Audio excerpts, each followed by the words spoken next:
Dear students, in this session we are going to discuss about error probability of BPSK signals. So here we will be discussing the error probability in the case of coherent detection. Okay. So BPSK signal means a binary phase shift keyed signal. Okay. So in that case we have discussed about its equation. It will have a component B of t into root 2 ps into cos omega ct. So that is the equation for BPSK signal. So B of t has positive and negative values. So we can write each part of the signal corresponding to 1 and 0 as x1 of t equal to root 2 ps cos omega ct, x2 of t is equal to minus root 2 ps cos omega ct. So these are the signals corresponding to 1 and 0. Okay. So we can write x1 of t will be equal to minus x2 of t. So this is the representation. So here the positive and negative sign represents the different phases of the signal. Okay. So here the expression or the probability of error in the case of the matched filter that is used at the receiver side is given by, or the expression for probability error for the optimum filter is given by PE equal to 1 by 2 ERFC into x01 of t minus x02 of t divided by 2 root 2 sigma. So this is the equation for the probability of error in the case of matched filter or optimum filter. So this is a general equation and there is no need to study the derivation for this equation. Once you are asked for the deriving the error probability for BPSK, you can directly write this equation. So by heart this equation. Okay, probability of error will be equal to 1 by 2 ERFC x01 of t minus x02 of t divided by 2 root 2 sigma. So this expression for the maximum signal to noise ratio of the optimum filter is given by, this is the signal to noise ratio equation, that is x01 of t minus x02 of t divided by sigma whole square. That is the expression for the maximum signal to noise ratio, and that is having the equation 2 by n0 integral minus infinity to plus infinity x of f modulus of x of f square df. So this is a Fourier transformed equation. Okay. So according to Rayleigh's energies theorem, so ഈ രണ്ട് equation നിങ്ങൾ by heart ചെയ്യണം, എന്നാൽ മാത്രമേ നമുക്ക് ബാക്കിയുള്ളത് ചെയ്യാൻ കഴിയുകയുള്ളൂ. അപ്പോൾ ഇതാണ് പ്രോബബിലിറ്റി ഓഫ് എറർ. അപ്പോൾ ഇതിൽ നമുക്ക് അറിയാത്ത ക്വാണ്ടിറ്റി ഇതാണ്. അപ്പോൾ ഇത് നമ്മൾ ഡിറൈവ് ചെയ്ത് കൊണ്ടുവരണം, എന്നിട്ട് ഈ ഇക്വേഷനിൽ സബ്സ്റ്റിറ്റ്യൂട്ട് ചെയ്യണം. അപ്പോൾ ഇതിൽ ഈ ഒരു ടേം എടുക്കുകയാണെങ്കിൽ x01 of t minus x02 of t divided by sigma signal to noise ratio whole square maximum value will be equal to, നമുക്ക് ഇങ്ങനെ ഒരു ഇക്വേഷൻ ഉണ്ട്, 2 by n0 integral minus infinity to plus infinity modulus of x of f square into d f. So according to Rayleigh's energy theorem വെച്ചിട്ട് ഈ ഒരു ടേമിൻ്റെ equation right സൈഡിലെ ടേമിന് integral minus infinity to plus infinity modulus of x of f square d f will be equal to integral minus infinity to plus infinity s square of t into d t. That will be equal to integral 0 to t x square of t into d t. So ഇത് ഈ ഒരു സൈഡിലുള്ള ഈ ഒരു equation നമുക്ക് എങ്ങനെ എഴുതാമെന്ന് വെച്ച് കഴിഞ്ഞാൽ അതിന് integral minus infinity to plus infinity x square of t into d t എന്ന് എഴുതാം.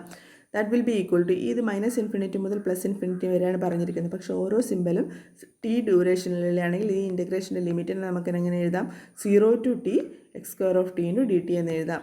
So the limits of integration of the last term in the above equation are 0 to t. So we can represent x0 of t minus x02 of t divided by sigma all square maximum value will be equal to 2 by n0 integral 0 to t x square of t into dt.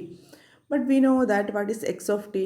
X of t will be equal to x1 of t minus x2 of t. X of t എന്ന് പറയുന്നത് രണ്ട് സിഗ്നലിൻ്റെയും 0 വരുമ്പോൾ സിമ്പലും 1 വരുമ്പോൾ സിമ്പലും തമ്മിൽ ഒന്നിച്ചിട്ടുള്ളതാണ് X of T എന്ന് പറയുന്നത്. അല്ല, നമ്മൾ BPSK എടുക്കുകയാണെങ്കിൽ, നമ്മൾ BPSK ട്രാൻസ്മിറ്ററിൻ്റെ സൈഡിൽ നോക്കുകയാണെങ്കിൽ അതായത് 1 വരുമ്പോഴും 0 വരുമ്പോൾ ഓരോ സിഗ്നൽ വരും, പിന്നെ ലാസ്റ്റ് അത് ഒരു ആഡറിൽ കൊടുത്തിട്ട് ആഡ് ചെയ്യുന്നുണ്ട്. അപ്പോൾ നമുക്ക് കിട്ടുന്ന നെറ്റ് BPSK സിഗ്നൽ എന്ന് പറയുന്നത് ടോട്ടൽ BPSK സിഗ്നൽ 1ന് കറസ്പോണ്ടിങ് ആയിട്ടുള്ള സിഗ്നലും 0ന് കറസ്പോണ്ടിങ് ആയിട്ടുള്ള സിഗ്നലുമാണ്. അപ്പോൾ നമുക്കിവിടെ എന്താ പറയുക, x1 of t minus x2 of t എന്ന് എഴുതാം, കാരണം മൈനസ് സിമ്പൽ ഉണ്ടായിരിക്കും. അപ്പോൾ അതിൽ x1 of t എന്ന് പറയുന്നത് എന്താണ്, മൈനസ് x2 of t ആയിരിക്കും. അപ്പോൾ BPSK എന്ന് പറയുന്നത് എന്താണ് എഴുതാൻ നമുക്ക് എങ്ങനെ, therefore x of t will be equal to x1 of t minus x2 of t. x1 of tക്ക് പകരം എന്ത് എഴുതാം? മൈനസ് x2 of t എന്ന് എഴുതാം. അപ്പോൾ x of t will be equal to 2 into x1 of t എന്ന് എഴുതാം. That is equal to 2 into root 2 ps into cos omega ct into dt എന്ന് എഴുതാം. Therefore x of t will be equal to 2 x1 of t. That will be equal to, instead of x1 of t, we can write this value.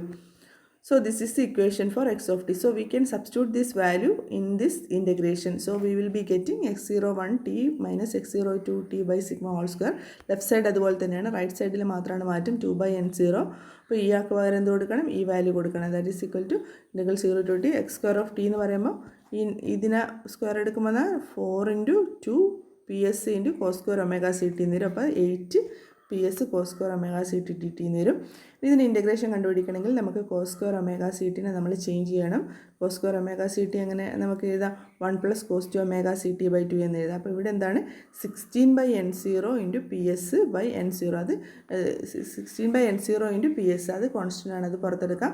cos square omega ct ക്ക് പകരം ഈ value കൊടുക്കാം. അപ്പോൾ അങ്ങനെയാണെങ്കിൽ ഈ equation ഇങ്ങനെയായി മാറും. Okay, അപ്പോൾ അതിൽ തന്നെ ഓരോ സെപ്പറേറ്റ് ടേംസിൻ്റെ ഇൻ്റഗ്രേഷൻ എടുക്കണം. ഇത് ബൈ 2 പുറത്തേക്ക് എടുക്കുക. അപ്പോൾ ഇവിടെ 8 ps by n0 എന്ന് വരും. പിന്നെ 1ൻ്റെ ഇൻ്റഗ്രേഷൻ എടുക്കണം. പിന്നെ cos 2 omega ct ഇൻ്റഗ്രേഷൻ എടുക്കണം. So that is given in this step. So that will be equal to 8 ps by n0 in integral of 1 plus integral of cos 2 omega ct. What is integral of 1? Integral of 1 is t. Okay, small t, and its limit is 0 to t. And cos 2 omega ct has an integration value sin 2 omega ct by 2 omega c, and it has a limit 0 to t. So we can substitute the upper limit minus lower limit value. So 8 ps by n0 into here the value will be t, and here the value will be sin 2 omega c capital T divided by 2 omega c, and you can multiply the terms with the inside the brackets. So here this value, second term will have a value 0. So we will be having the value x01 of t minus x02 of t by sigma whole square. Maximum value will be equal to 8 ps t by n0. അപ്പോൾ നമുക്ക് കിട്ടിയ value ഇതാണ്. പക്ഷേ നമ്മൾ എവിടെ നിന്നാണ് start ചെയ്തത് equation? We have started from here. So what we have to find is, we have to find the probability of error. So we have to substitute for this quantity and we have to find out probability of error. Okay, so now we have the equation. What we need is x01 of t minus x0 of t by sigma value, and we now have its whole square value. Okay, so to get the x01 of t minus x02 of t by sigma, we have to take the square root. Okay, so taking the square root, we will be getting root 8 ps t by n0. So this is the value. So we can substitute this value in the probability of error equation, that is 5.61 equation. So we will be getting 1 by 2 ERFC root 8 ps. What is that value? Root 8 ps t by n0 whole divided by 2 root 2. 2 root 2 was there in that equation of probability of error. And but here there is a substitution, that is ps into t. ps into t will be having the energy of the signal. So we can, instead of ps of into t, we can write E, that is equal to root 8 E by n0 and divided by 2 root 2. 2 root 2 എവിടെ നിന്നാണ് വന്നത്? ഇതാണ് നമ്മുടെ probability of എററിൻ്റെ equation. അപ്പോൾ നമുക്ക് ആകെയുള്ള term ഈ മൈനസിൻ്റെ ടേം ബൈ സിഗ്മേൻ്റെ ടേമിൻ്റെ വാല്യൂ ആണ് root 8 ps by n0 എന്ന് പറയുന്നത്. അപ്പോൾ അത് അതുപോലെ തന്നെ എഴുതാം. പിന്നെ ബാക്കി എന്താണ്? 2 root 2 ഉണ്ട്. അപ്പോൾ ആ 2 root 2 ആണ് ഇവിടെ എഴുതിയിരിക്കുന്നത്. ഓക്കെ, അപ്പോൾ അതിൽ തന്നെ നമ്മൾ ചെയ്യുന്ന സബ്സ്റ്റിറ്റ്യൂഷനാണ് പി എസ് ഇൻറ്റു ടിക്ക് പകരം energy of the signal E എന്ന് കൊടുക്കുക. അപ്പോൾ probability of error is equal to എന്ത് കിട്ടും? 1/2 ERFC. എറർ കോംപ്ലിമെൻ്ററി എറർ ഫംഗ്ഷനാണ്. Complementary error function of root 8 E by n0 by 2 root 2. 2 root 2 റൂട്ടിന് വെളിയിലാണുള്ളത്. അപ്പോൾ ഇത് ഉള്ളിലേക്ക് വരുമ്പോൾ എന്താവും?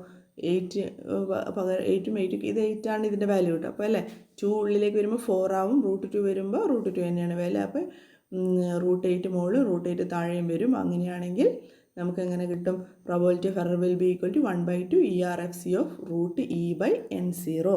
അപ്പോൾ ഇതിലെന്താണ്? Probability of error of BPSK സിഗ്നലാണ് കിട്ടിയത്. BPSK സിഗ്നലിൻ്റെ പ്രോബബിലിറ്റി ഓഫ് എററിൻ്റെ ഇക്വേഷൻ എനർജീനെ ഡിപ്പെൻഡ് ചെയ്യുന്നുണ്ട് അല്ലേ? എങ്ങനെയാണ്? ഡയറക്റ്റ്ലി പ്രൊപ്പോർഷനാണ്. അപ്പോൾ നമ്മൾ എന്ത് ചെയ്യണം? പ്രോബബിലിറ്റി ഓഫ് എറർ കുറയ്ക്കണമെങ്കിൽ എന്ത് ചെയ്യണം? എനർജി കുറക്കണം അല്ലേ?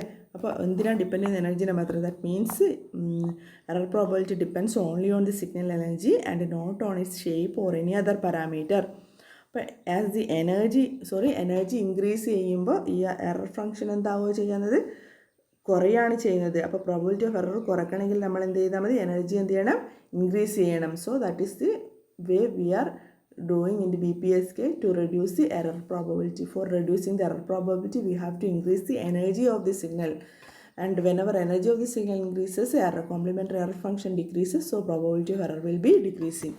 So that is the case of the probability of bit error rate in the case of BPSK signal. Okay, അപ്പോൾ BPSK signal and error probability ആണ് നമ്മളിപ്പോൾ ഡിസ്കസ് ചെയ്തത്. Okay, that's all about this topic. Thank you.